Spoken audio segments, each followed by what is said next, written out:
Hello everyone and welcome. My name is Angela and I'm the Woolworths Junior Landcare Grant Manager at Landcare Australia. I'd like to start by acknowledging the traditional owners of the land on which we are streaming to you from today and pay my respects to the elders past, present and emerging.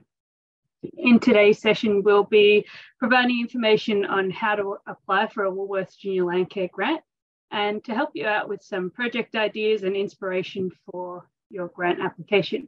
Joining me today is Sam Harrison, an education consultant, and I'll let him introduce himself. Hello, Sam.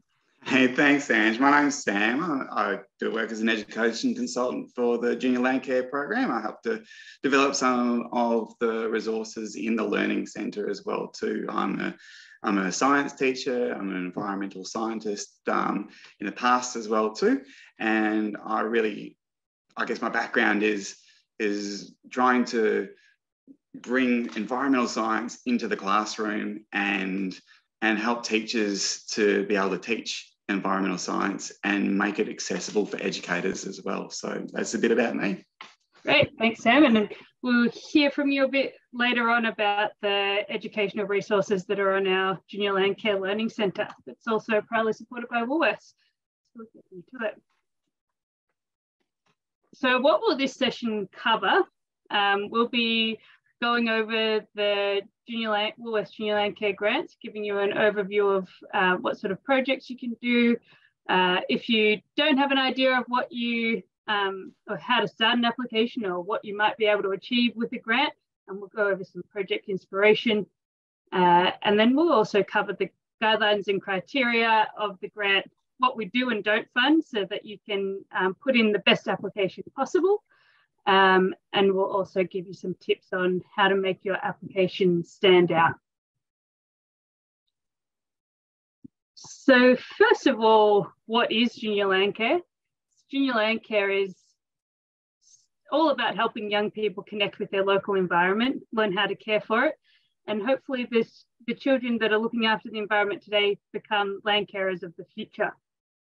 So along with grants that we offer, we also have the Junior Landcare Learning Centre, which is proudly supported by Woolworths, and it's up on our Junior Landcare website. It's packed with resources, learning activities for all ages, and it helps educators, but also parents at home, to assist with Junior Landcare programs and projects. Sam, you've been integral in setting up some of these Junior Landcare resources on our website. Are you able to tell us a little bit about how those resources were developed? Yeah, so the resources are developed around different topics. There's biodiversity, food production, First Nations perspectives, as well as waste management. And so what we've developed is we've developed resources that can be rolled out as a lesson plan or as part of a longer term project as well too. So some do have, a beginning, middle and end phases to those learning centre activities as well too.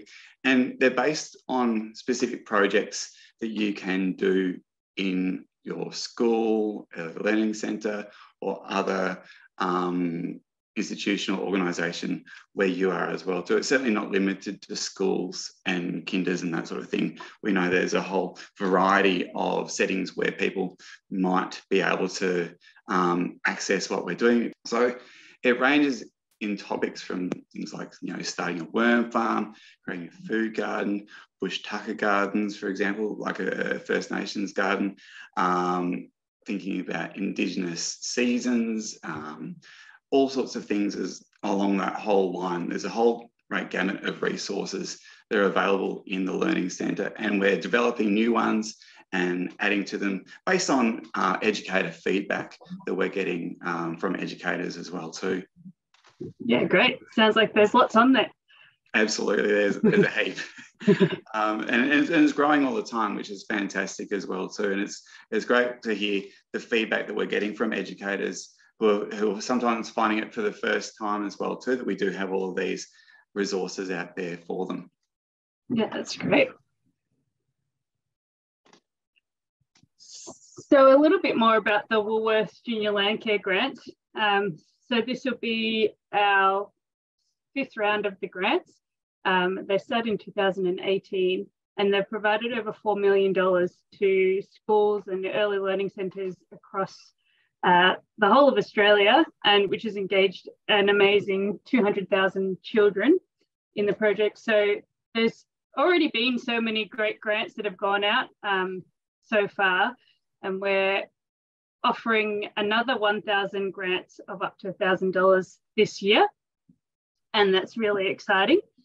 The application process for the grants is quite straightforward. It's online on our Smarter Grants platform, and in this session we'll help out with some tips on how you can apply, and some sort of queries that hopefully this will cover some of the queries that you might have. What's great about the grant program is there are 4 sort of categories of projects that you can undertake, and they perfectly match up with the Junior Landcare learning resources. So we've got the 4 categories of food production, biodiversity, recycling or waste management practices, and First Nations perspectives. And applications close at 5 p.m. on Friday, the 17th of March. So Sam, with those 4 project areas, there's obviously so many projects that people could undertake. Would you be able to go through maybe some project ideas for those grants? Absolutely. Obviously, first comes to mind because we're doing a lot with developing new First Nations perspectives resources as well too, and it's something that I think could work really well in schools right across Australia. Is something like an Indigenous plant use garden. It is a fantastic first point of call. Like, not a lot of schools or organisations have something like that, and I think it's a really nice way to connect with First Nations. There's a whole range of other resources out there, and other projects as well.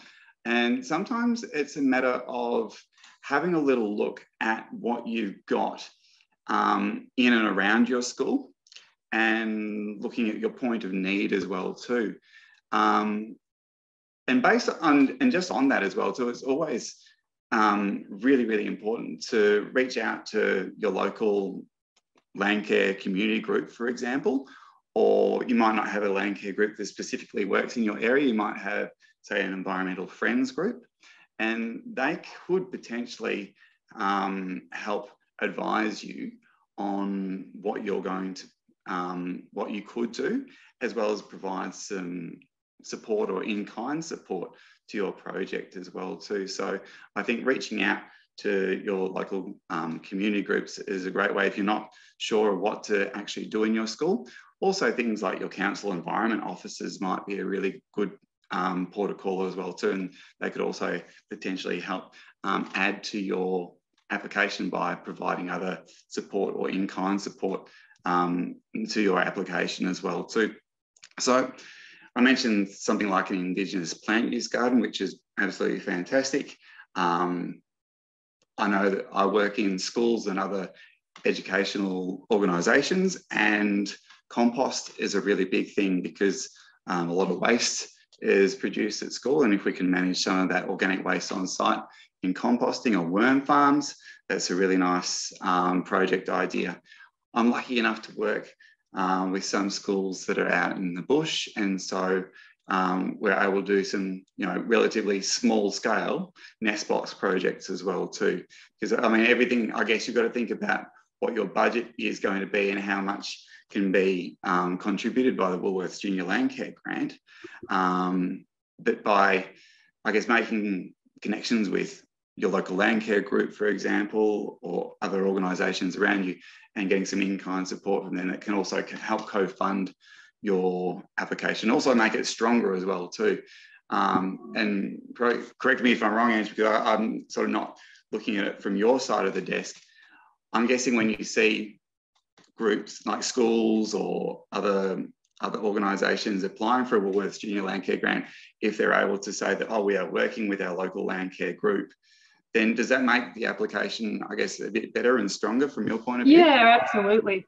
And I think having sort of a bit more expertise in your project, and a bigger network of people to lean on to complete the project, but also that have the knowledge, or maybe they know, hey, you've got to be ordering plants by this time if you want to get them at the nursery, that sort of thing. So for us to know that you're supported by, it's not just one person that's sort of got to do the project by themselves, but you're supported by your community and a wider network of people. It sort of strengthens your application, and we sort of feel a bit more confident that you'll be able to achieve the project. And I'm sure you'd feel more confident as well if you've got the support of your community around you. Oh, absolutely. And coming from an educator perspective, and being in a school is and any teachers or educators out there, you'll know exactly what I'm talking about. Everything is, you're snowed under. It's a crowded curriculum. We are rushing from one thing to another. We're eating our fruit or morning tea while we head out on duty. To have a luxury of time around things it doesn't really exist. So if you can get other support, that's fantastic. Also, having student buy-in, I feel, is really important, and student ownership of the project is something that's also really important as well too. And from working with schools to help apply for Woolworths Junior Landcare Grants in the past as well too, some of those really stronger applications that I've helped schools submit are ones where we've had that student voice, and the students have helped to identify that need in the school, whether it's helping with their kitchen garden, their food garden project, or we worked with one that was looking at a pollinator garden. The students were really interested in helping the local native pollinators in the area. So it was a pollinator garden that we worked on. That was a really, really strong application as well too. So having that student voice coming through and that student ownership of that project, I feel that's a really strong, important thing to bring through in your application as well.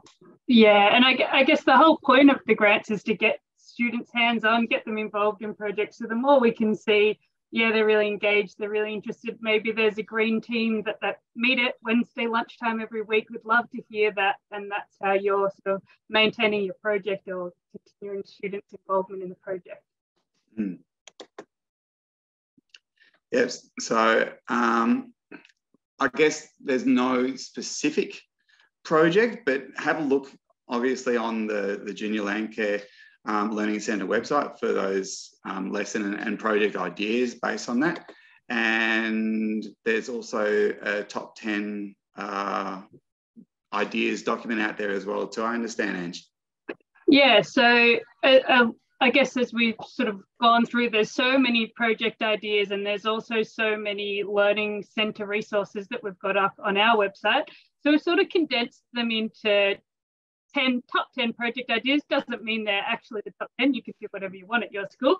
But what we've put in there is things like how much it might cost, the budget, the complexity. So if you're complete beginner to junior landcare type projects, maybe you'll pick one that's not as complex, or if you're time sensitive, one that doesn't go for as long. And then each of those resources links to an activity sheet, case studies, relevant resources. So they're all really handy. And I guess that's just a bit of a taste on what sort of projects that we've got up on that top 10. And to have a look at that full top 10, we'll refer you to the juniorlandcare.org.au website, and you'll be able to find that document up there. Fantastic. So there's some of our ideas. What do you need from us as educators when you're getting that, I guess, coming across the table to you? Yeah, so I guess one thing is having a look at the guidelines and criteria document. So in particular, one of the things that we're really interested in making sure that the grants applications have as much information as possible in them. We obviously don't know we only know what you write in the application. So if there's all this great stuff happening, but you haven't put it in, it's hard for us to sort of understand what's going on at each school or early learning centre. So yeah, what we love to see is as much information as possible. and making sure that the budget and the activities linked to the budget, and that the budget sort of links with what we do and don't fund. So we fund most activities that you can achieve on the Junior Landcare Centre are fundable activities. Maybe you'll need some additional in-kind support for some of those. But things like plants and gardens, they're all available. And then we have sort of some limits on project infrastructure and tools and equipment. So as we're focusing on getting students or children's hands-on learning, we don't want to spend $1,000 on a garden shed.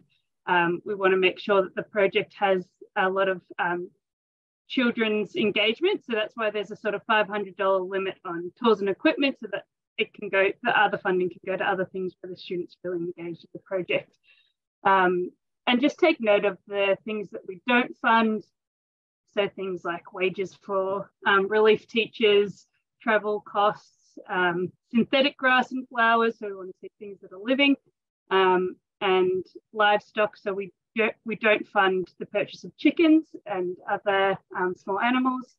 So yeah, it's great to go through what we do and don't fund as a starting point of your project or your project application as well. So you're making sure you're not sort of scratched out it before you've even sort of completed the application. So the things to note, I guess, are those 4 focus areas. So your project has to be essentially anything that focuses on an environmental project would fit those 4 focus areas. Applications close on the 17th of March, and you'll know whether you're a recipient of that by the end of term 2. So you've got sort of the following couple of terms to complete your project. So that's completing it by the 30th of November 2023. That's a pretty good timeline as well too, and it gives schools that time during term, I guess, 2 to really, 3, sorry, to really implement it as well too. It's a good time of year for schools, ELCs and other organisations to really get in and do it. So it's really a specific project and a project timeline that you need it done by that Wednesday, the 30th of November. Yeah, And, we sort of keep it within the 1 school year, so it's a bit easy to implement in that way. And then there's just a simple report at the end of that November period. So we love to see what you've been able to achieve with the grant, and because there's 1,000 grants that go out, the scale of what can be achieved on 1,000. So if you plant 20 plants and everybody plants 20 plants, it just like the scale of what comes back is quite impressive. That's amazing. I'm glad from an educator's point of view, you said it's a simple, easy little project report to do as well too, because we're all thinking reporting at that time of year. So reporting, it's a trigger word for us. So yes. That's great. But it's a really quick, easy reporting to do, just to say, to put it all in. And would there be a few photos and that sort of thing that we would do as well? That's right. Yeah, so I guess, so there's just a couple of, this is the sort of Smarty Grants platform that we use. So this is what it looks like on the applications form side of it, but it's the same log in with the same email address that you applied with, and then it's just filling in some, I guess, outcomes of what you're able to achieve with your project and putting in a photo. I could probably even get my grade 6s to help do that one. That's something that I can. Yes, excellent. I can help they can help me with that. Perfect. Yeah, that's it. Yeah. So in terms of applying for the grant, so as I said, it's on this portal. What's required to apply is a photo. Would love it if there's students in that photo, just so that we can see who's involved in the project. And then that photo, if successful, that will go up on a map with all the other successful projects. So there'll be dots all over Australia with 1,000 grants, and the photo that you submit will go up on that map. So you must be a primary school or early learning centre to apply. Okay, and if you've received a grant in the past, that's fine. You can apply again, and we'd love to see you build on your project or start a new project, but you just need to make sure that that report that's due at the end of the project, that's been submitted from the previous round. Great. And if you're, say, a parent that's supporting the application process, that's fine. But what we really want to make sure that the school's sort of taking hold of the grant. So it's probably best to use the email address of either a school teacher or maybe the admin email of the school, so that all the emails are going to the right person about reporting and that sort of thing, and making sure that the school is responsible for expending the grant funding and that sort of thing. You'll need to put in sort of a primary contact and a secondary contact for the grant. So get your grant team prepared before you start your application. And then it's just a short overview of what your project will be, and that'll be also published on that map along with your photo. You need to fill in sort of what activities you'll be undertaking, and those are sort of high level. So the major things that you'll be doing through or utilising your grant for. And that sort of just helps you as well plan for your project. So what will we be doing? When will we be doing that? Should we set up a working bee in July? Should we set up a working bee later, or when's everyone free? That sort of thing. And then a budget of what you'll be spending your money on, or what you're hoping to spend your money on. And what we love to see in that application is that the students are really involved, and that, yeah, if you have reached out to community members that have a bit more knowledge on certain things like plant types that might survive better in your area, if you pop them in as who's supporting your project, then that makes a really strong application. You can download a copy of the form before you start to submit one, and maybe share that around with your grant team or whoever else might be interested in the project, so you can start thinking about what you might be able to put in the application form. So a little bit about how the grant is assessed. Within the grant guidelines, there's this assessment criteria. So the criteria, so each sort of area of the criteria is marked, and then the sort of high scoring applicants are successful. So we're looking at environmental outcomes of the grant. So do they sort of fit within those, does the whole project fit within those 4 focus areas? And expected educational outcomes. So are the students really involved in the project? Are we getting children at your school or early learning centre learning about whatever your project is focused on? Is there going to be great outcomes for the students that are involved? Well, that's great, because I can see how we could link it back to the Junior Landcare Learning Centre activities that we've got there as well too, to help fulfil that. And I really like that you're looking for a high level of student involvement in there as well too. It's not like we're getting contractors to plant the plants. You want the students out there to do it. Yeah, absolutely. That's kind of the main focus, is that students are involved. So, yeah, and that's a great point about the Junior Landcare Learning Centre, is that all the activities link back to a curriculum. So if you're struggling to sort of figure out where it might link back to learning, or if you're wanting to bring it into the classroom a bit more, those resources have those sort of curriculum links, which I imagine really help with planning out lessons and that sort of thing. Definitely.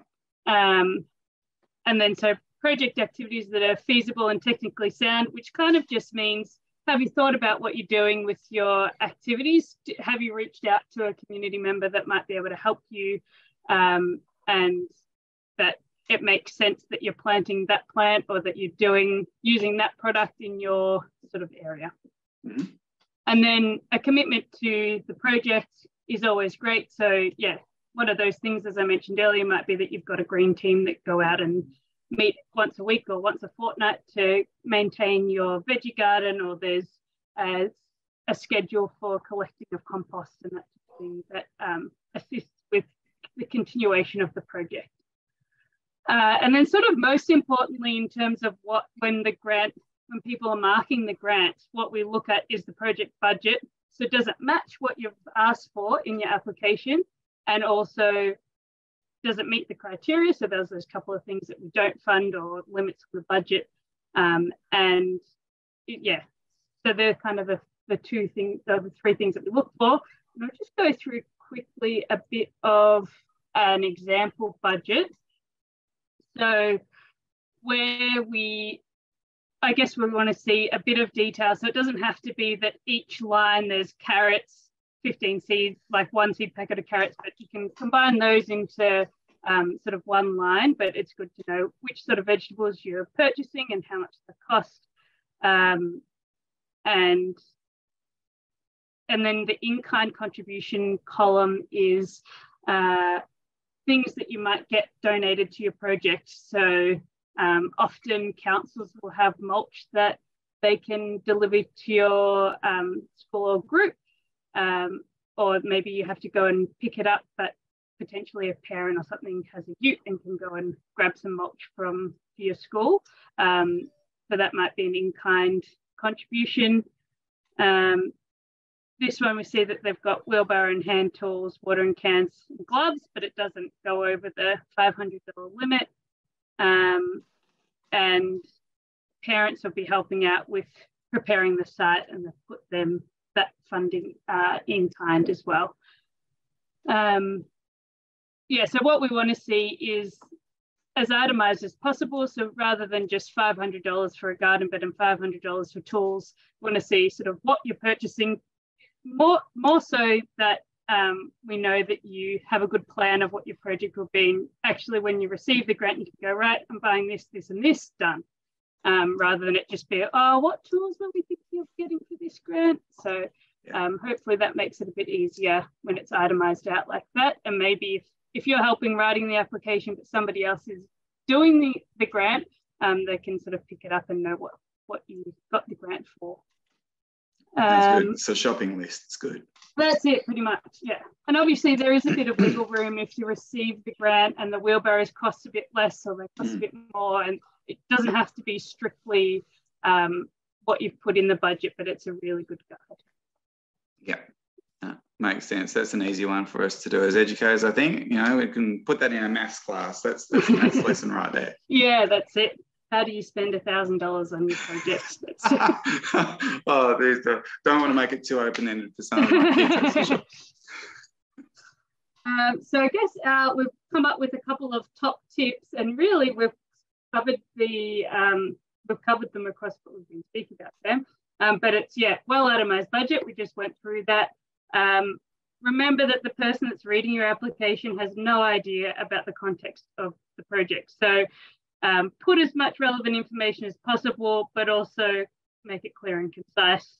You're also going to be reviewing there's 1,000 grants for you to approve. So, I mean, there's probably going to be a lot more that'll be coming in as well too, Ange. So I guess you've got to make yours stand out, you know, by following the criteria, those steps, by hitting those selection criteria. It's going to make the assessor's job so much easier as well too. And I guess it makes it clearer and yours to stand out a lot more. That's right, and the easier it is to see that you match all the criteria, the more confidence you say, yeah, that's a great project, that's fun. Yeah. So, and one of the ways of doing that is that we know the student, we're really focused on getting students involved in projects. So if we could see that straight away, that they're involved in the project and they're really keen on it, then that's a great way to give a big tick. And also that and in some ways making sure that the educational environmental outcomes are well articulated highlights that the students will be involved and the way that they'll be learning.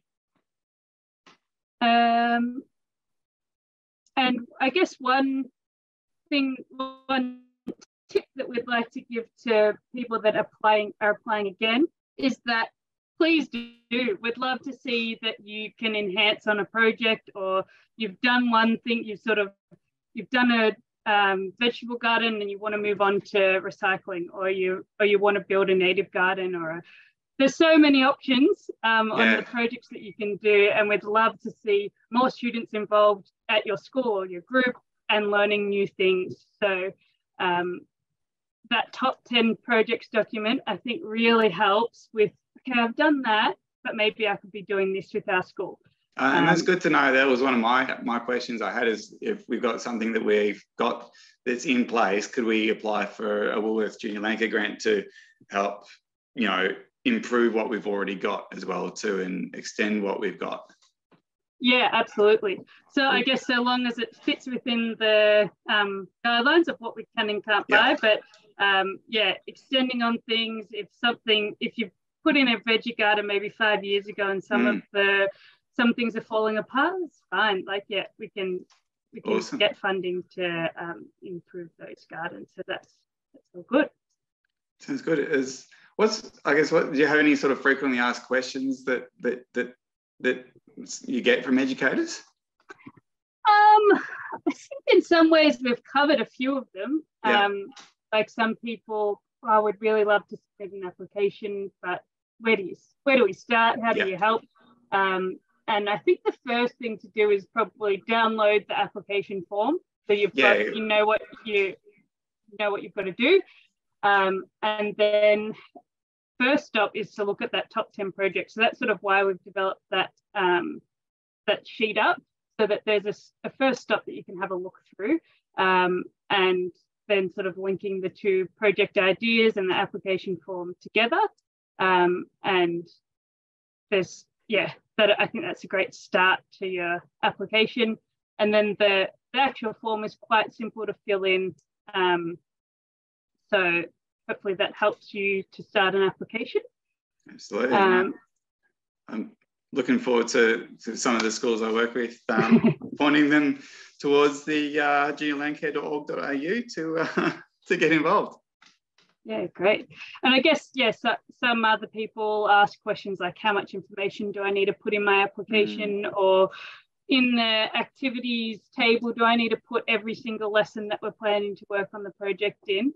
And to that, I guess you don't need to put that much detail that it's every time you're expending some of the grant money or working on the project that you'd put in a line for activities, but it's more so that we know you've thought about, in term 3 we're doing this, in term 4 we'll be doing that, in that we're going to bring it into the classroom through this thing, through these activities, or we're going to be doing lunchtime sessions, things like that, where we know that you've thought about it. So you've got a plan. If somebody else at your school picks up your application form, they'll know what to do as well. You've got that teacher overview. I like it. Yeah. So, and then if we haven't, I guess, covered any items that you might have some questions about in this session, we do have a frequently asked questions document that's sort of attached in the guidelines, so you can have a look through that if your questions haven't been answered today. And if not, you can always send us an email at grants@landcareaustralia.com.au, and we'll be happy to help you out. So I guess just to recap, the Woolworths Junior Landcare grants are open, and the application closing date is 5 p.m. on Friday the 17th of March. And primary schools and early learning centres are invited to apply. If you've had a grant before, we invite you to apply as well. And we cannot wait to see what the applications come in and the projects that will be completed this year. So thank you for your time, Sam. It's been great to have your input. It was great to find out more about it. Thank you. Great. Thank you. See ya.